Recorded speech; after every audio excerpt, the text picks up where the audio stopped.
Ayun guys, daldal ako ng daldal ako ng daldal, kanina pa, nagpapalipad ako doon.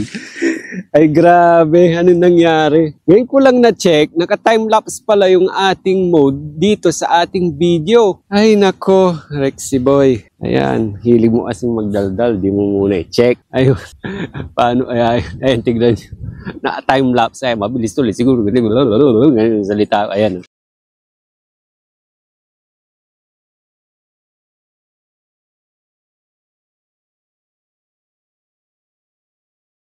Ayun, yung pala gusto kong sabihin sa inyo guys. Kanina, papalipad tayo dyan. Unang battery natin, nung 30% na yung battery natin, biglang nawalan ng signal. Nawala as in. Nag-blackout yung goggles ko, tapos bigla na lang walang ano. Tapos sinasabi, no signal, no connection doon sa drone. Nagulat ako. May mga tao doon. Pero siguro 50 meters away sa akin. 50 meters. Yeah. Mga marathon. Dito lang naman ako nagpapalipad. Hindi ako nagpupunta doon. Kahit pwede akong pumunta, iniiwasan ko dahil alam nyo na. Kailangan safety lagi pag nagpapalipad ng drone. At wala naman tayong business sa kanila, kaya ba't natin sila kukuhanan? At ang punta natin dito ay mag-practice ng manual mode. So andyan ako, ang daldal mo, Rexy. So andyan no, nasa taas, nagmamaneuver tayo ng paikot, pa 360, pa ganun-ganun, pa dive. Pagka 360 kung ganyan, pagka rollover kung ganyan, biglang nawala. Di nagulat ako, kinabahan ako. Wala, inaano ko kung baka bumagsak kasi 30% na lang yung battery, bigla na lang siguro naglobat o bumagsak. Naano ko turtle mode, ayaw din, tapos wala talaga dahil no connection eh. So di sabi ko, sa isip ko, naku wag sanang malaglag dyan, wag sanang malaglag kung saan, kung nag-fly away siya, pumunta na yata sa DJI, hindi naaabot yun. Malayo yun, sa China pa yun. Ayun, hindi ganun. Huwag sanang malaglag sa tao. Doon ako kinabahan. Hindi ako kinabahan doon sa yung magagastos o pwede ko namang yun eh. Pag yung sa goggles, yung niya, history ng flight niya. Biglang nawala, pwede kong i-defend yun eh. Pwede nating sabihin, baka palitan ni DJI, baka naman, di ba? Hindi naman natin sinasadya. Ayun, nung naman, dito gulat ako, sabi ko, hanapin ko nga rito, dyan, sabi ko gano'n. Parang may umaninag na parang namumula. Pero habang naglalakad ako, inaano ko rin yung beep, yung escape beep. Ano ba yun? ESC eh. Escape ba tawag doon? Natin, search na ito siguro yan. Di gano'n, may umaninag na parang pula. Meron akong yung lens protector na bakal, kulay pula. No nakalagay doon, aluminium. Siguro ito na sana. Pero minsan kasi, kala mo yun na yun, pero supot pala ng mga chichirya. Kita ko, wow, ito, sabi ko. Kulat ako, ito panoorin niyo yung video. Diyan ako nakapwesto. Tapos, nung mag-aano ko, flip, tapos yung paikot na ganyan, rollover. Biglang nawala na signal. Nalaglag yung drone. Gulat ako, hindi ko alam kung saan nahanapin. Kasi nga hindi makita. No signal, no transmission. Ito siya. Ito yung drone. Hanap na natin. Ang nakakapagtaka, tignan nyo. Nalaglag yung battery. Ano yun, mag-i-eject siya pag 30% na lang. Ayan walang battery. Naalis. Ewan natin saan naalis. So dito ako nag-flip. Malamang dito yun.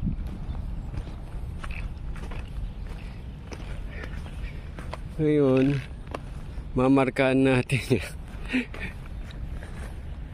So dito tayo itong mark natin. Saan nalaglag?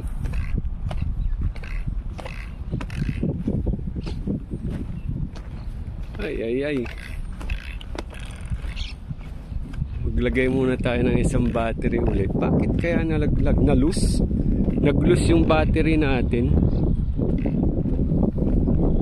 Ito, to? Iba. Dito lang yun. Kung doon nalaglag, mas mabigat yung battery kaysa dito sa drone natin eh. Ibig sabihin, dito lang yun. Ay. Saan naalis? Grabe. So dito, kung wala dito sa likuran niya,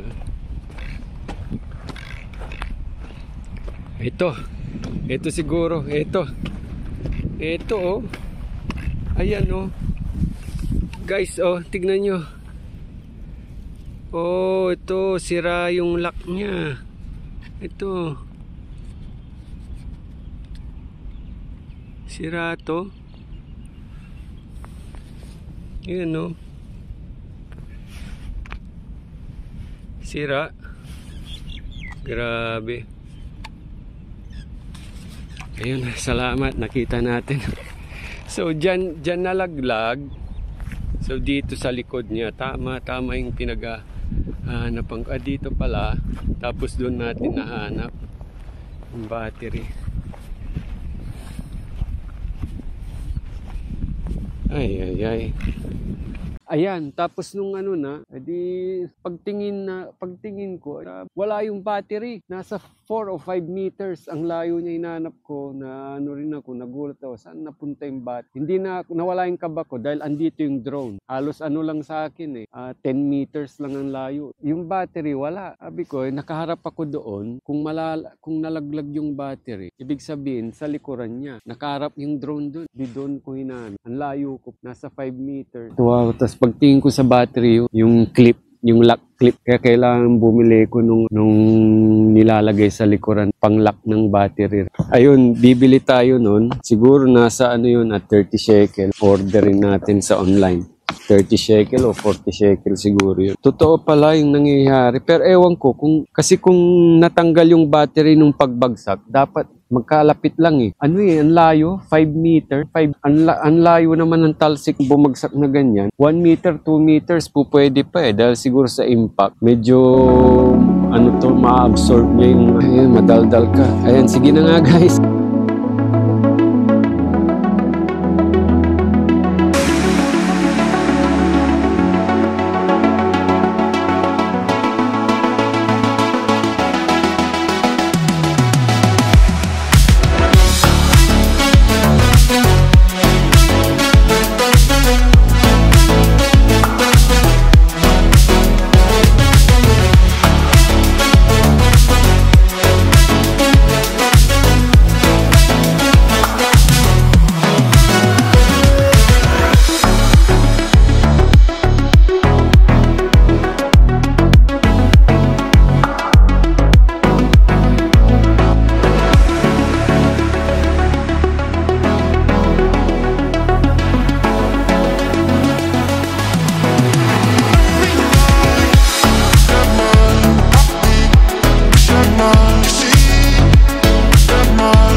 myself, thinking about where you might be. Cannot stop reliving when you finally said goodbye. I know it's too late, even think about the mistakes that we made. Can't apologize, I close my eyes, hope that the pain will go away. And I can't seem to forget about it. No, this love just won't go away. Don't think I'll forget about it. Every time the night sky's out, I'll call. When the stars come out tonight, I'll call. I'll call it to the moon.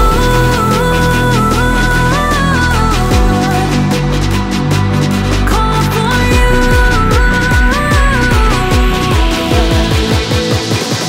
I'll call it to the moon.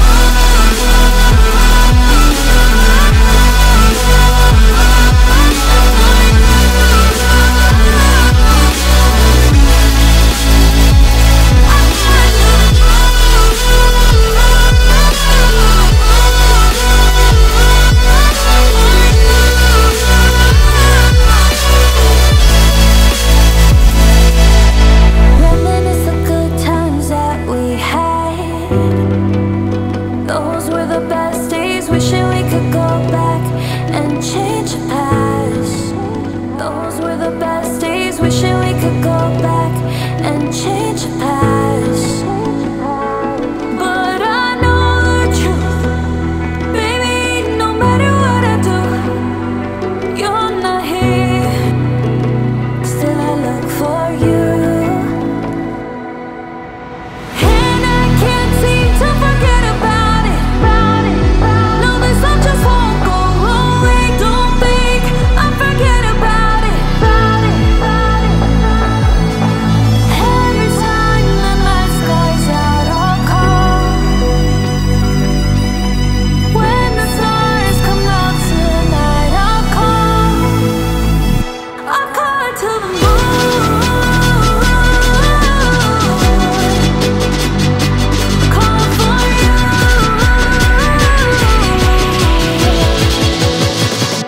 I'll call it to the moon.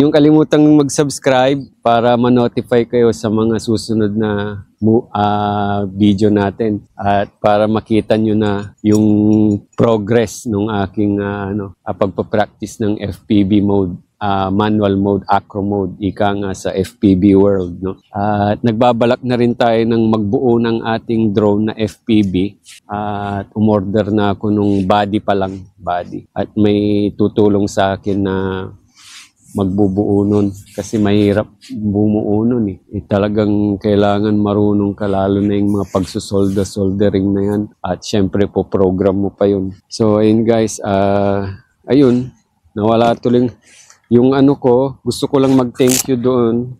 My man, do you know who you are? Thank you dito sa thank you for the landing pad that you gave. Taga-Haifa siya.